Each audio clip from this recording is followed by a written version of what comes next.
wuxuu adiga waa iga naxis intee naagtii hor istaajise aboo ka kanaatan doodkeed soo weeyayle tan shakalkeed qofka arkaa u fahmaayo ee maskiina ahayd adaa wax fahmi weyse ninkii naxtin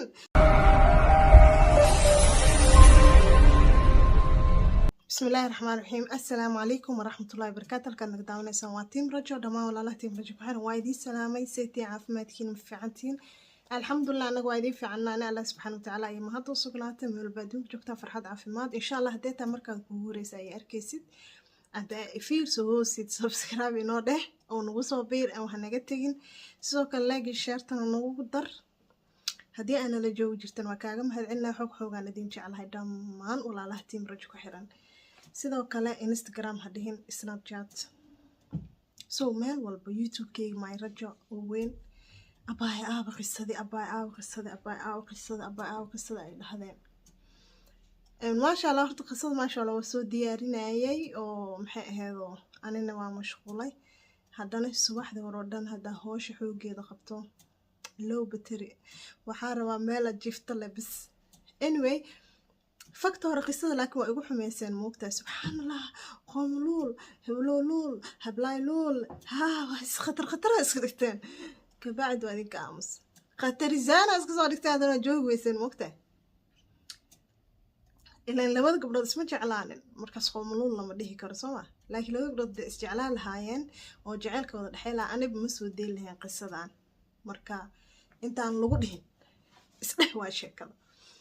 anyway xog idin jeclahay aadan ugu faraxsanahay inaan baartiriga soo dhameystir meel walba igu soo qorteen ani ma jecel moogta ma kurdi karo waxa samre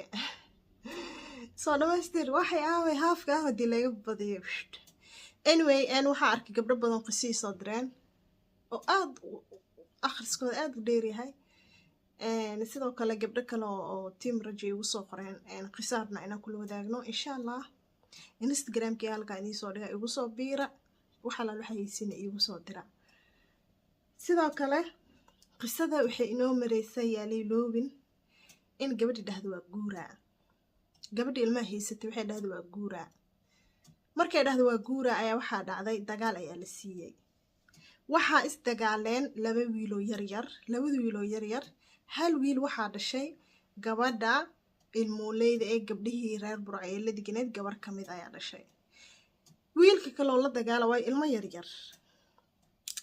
wiilka kale oo la dagaalayna wuxuu la degan yahay gabadhi abaynimay xaafadood le gabadhi oo wax jeclaanaysa xaafadood loo degan wax misku waa qaraab misku waa family misku guriga le jaar leeyihiin diris leeyihiin ay gabarey oo ilmaha haysatayna iyadana guriga le jaar ku yihiin cunug kale u soo danaan doonta ayada markii waxay dhahday ani waxa ku fikiray baymuniiro waxa isdheeday hadii dagaalkan oo weynaado gabdhaha reer burca la jir sababta wax walba ayaga ku ehshal ayaga kugu soo dhaweey meesha jusaarnimo fiicnay dhaad labo fursad kale oo ii ahaayay dhahda ayaga ugu go'i karo saaxiibtinimadooda aan ku jari karo maadaama ay guri cusub degaayo si ay iigu maanin waa fikir fiican waxay dhahday anigii dagaalkii markii la galay labada ilmo waa kala celiyay dhahday markii la kala celiyay aba xariifada sida u socota nimeeyda oo soo jeesteen say imaatay waxay dhahay cunugan dilaha la soo bixiyo hooyadiis na karti leeyahay babba wala isku duufa safa noqon reer xamar iyo reer burca la noqday gabadhii reer xamarka ahayd oo miskiinta ilmaha haysatay gabdhaheedii reer burca ee wiligeed la digneed ee guriga ku soo dhaweeyay ee la jirtay kadib gabadhii oo nimeeyda ee saaxiibteed ee ku baratay ay waxay dhahday abaayo ani aad wataa saaxiibe ahayn adigoo reer xamar ma gabdhaha soo danaanine sheekada madaxina idinka wareerino Soomaaliyeed laakiin magacina u yeelnay ahayd gabdhaha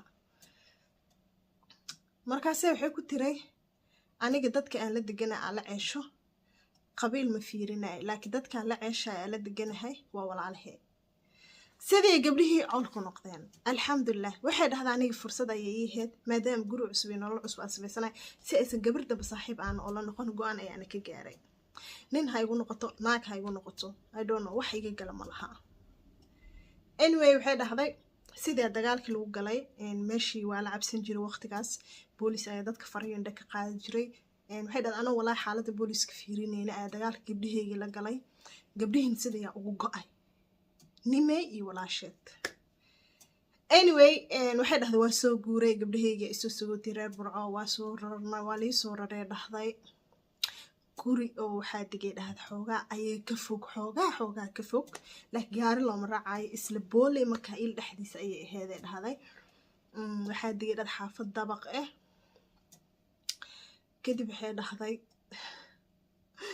wallaahi bilaa cabsi waa sheekada waxay dhahday habeen iyo maalin daaqadeeda markaa istaag gabadhii arkaya dhahday mucjiso hooskeeda la daba dhigay miskiintii ilmaha haysatay habeen iyo maalin waxay dhahday daaqadeeda markaa istaagabo hooskeedaan arkaa waxay dhahday inay riyo tahay inay runtaa ilaa hadda ma ogiyay dhahday waxay dhahday waan cabsaday waan baqay dhahday marka ilaa amki security leeyihiin dabaqyada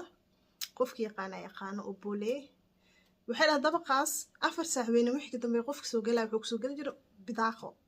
ma aad mustabaqo I don't know maxsuusta kari qofka rabana telefoon uu soo diri jiray rida asaa istaagi jiray asaa soo xariin jiray alaasaan niidi ku dhistay dhahday dabaqa gudihiisa iyo banaankiisa dugaamana ku yaaleen aan ka soo adeeg jiray dhahday meel dheer ma baad jirin anyway waxay dhahday go'aan waxa u gaarnaa dad dambe la saaxiibin dad dambe aan baranin inkastoo dad badan oo walaalahay aan meesha ka baran doono habeenad kamid ayaa odagayga soo wuxuu igu dhawaan soo socdaa safar ayaan soo ahay ee dhahday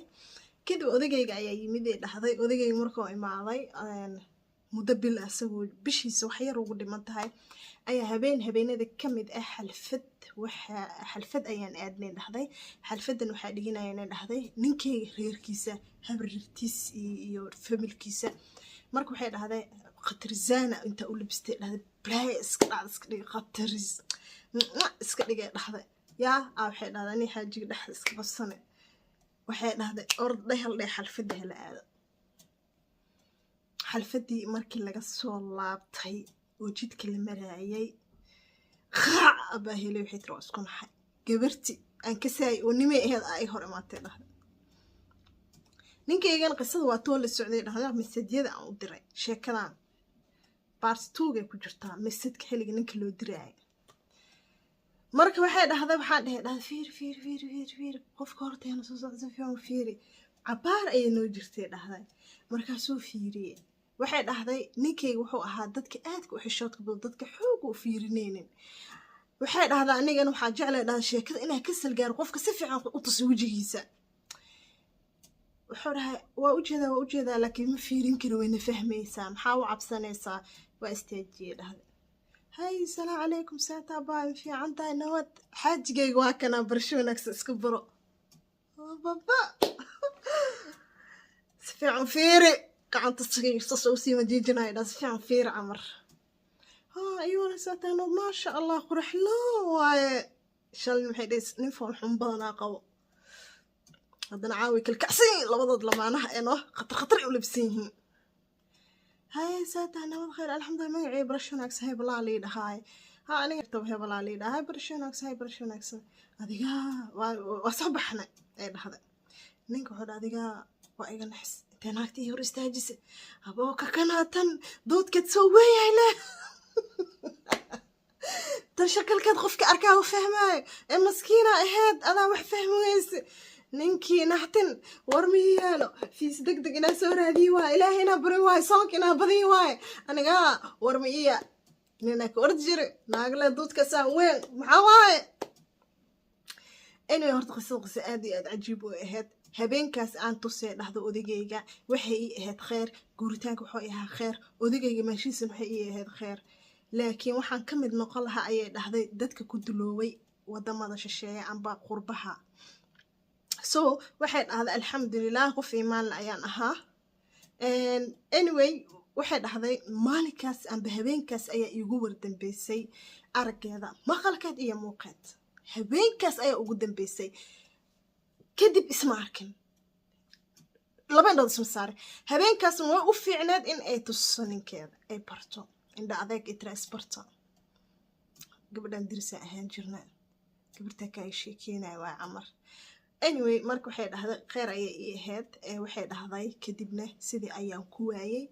warkooda iimailay taagin iimailay socdaanaba anyway waxay dhahday alxamdulillah marka qisadeeni qaybteeni saddexaad intaas ayay ku ekeed so waxay ahayd cabsi ayay lahayd wax yar so waxay ahayd miskiin aan waxba ogeyn iyo qoom iska socdo canabe